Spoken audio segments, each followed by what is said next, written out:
ஒரு கிராமத்தில் வயல்கள் விரிந்துள்ளன.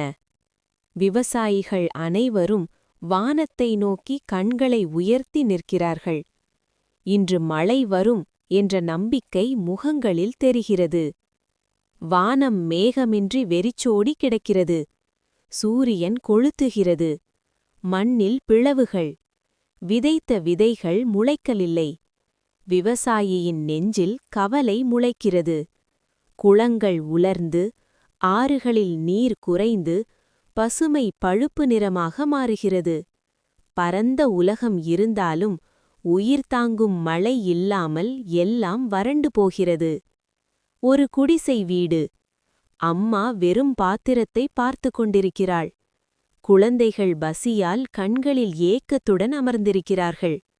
உணவு இல்லாத பசி வீட்டுக்குள் மெதுவாக நுழைகிறது.